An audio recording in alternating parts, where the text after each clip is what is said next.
It feels, Benjamin, like these leaders are falling like dominoes. And as they try to reassemble, so to speak, according to the latest reports, they're getting targeted as well. What do you make of the intelligence inside Iran, day 4? Well, I think it's important to keep in mind that on day 1, when we took out the so-called supreme leader and the top brass of the command and control structure, we wouldn't have been able to do that if we hadn't had exceptional intelligence. Incidentally, it's probably worth examining why the head of Iranian intelligence wasn't present at that meeting. I wonder how long that individual is likely to survive.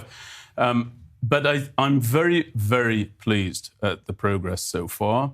And I would just say to the viewers, there's a lot of talk about what the long-term strategy might be, what the exit strategy might be. I remind everyone, this began on Saturday morning, as Yaakov just expressed. We had great results instantaneously and immediately. And I think that people everywhere will be looking on in wonder at how Israel and the United States have managed to do this in such great coordination.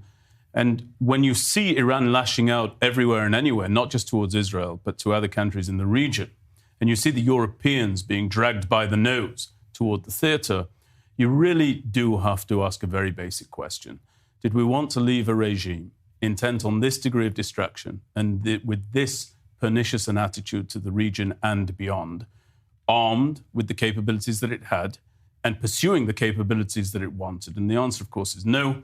And so I'm very, very grateful that we're taking this in hand. I just hope it comes to a very clear conclusion. Benjamin, Anthony, what do you make of the Wall Street Journal and the apparent plans that Donald Trump has in terms of the day after as such for Iran? What does it look like? Your thoughts? Well, firstly, if you analyse the way that President Trump speaks, he regularly and often says, I'm open to it, I'll think about it, I'll let you know in 2 weeks, we'll talk about it, I'm happy to talk to anyone. I think this is a continuation of that mode. But if you look at it as a serious proposal, I want to say I don't like it. I don't like this idea at all. Why not? Because I think it's an appallingly flawed notion, and we've seen it in Gaza. I'll give you an example.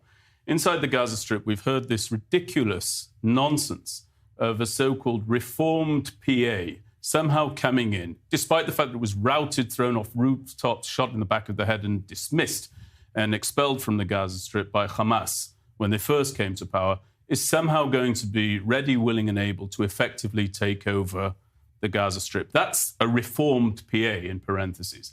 Then we heard about the idea that some of the Hamas members might be able to take part in ruling the Gaza Strip once Hamas disarms.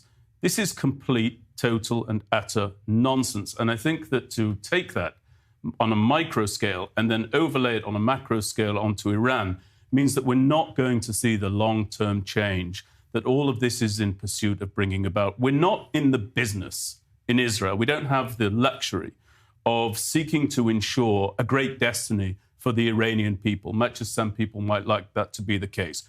What we need to do is get rid of the threats. They're threefold. It's the ballistic missiles, it is the array of terror proxies that are right on our borders who have joined this fray as well. Again, I'm referring to Hezbollah.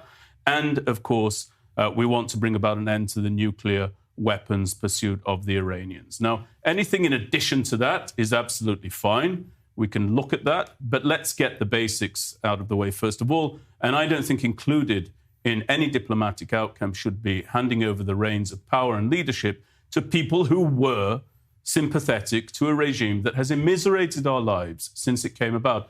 And I also want to say on a personal note, not in my name, but much more in the name of the soldiers I had the privilege of serving alongside, as any combat veteran in this country can tell you.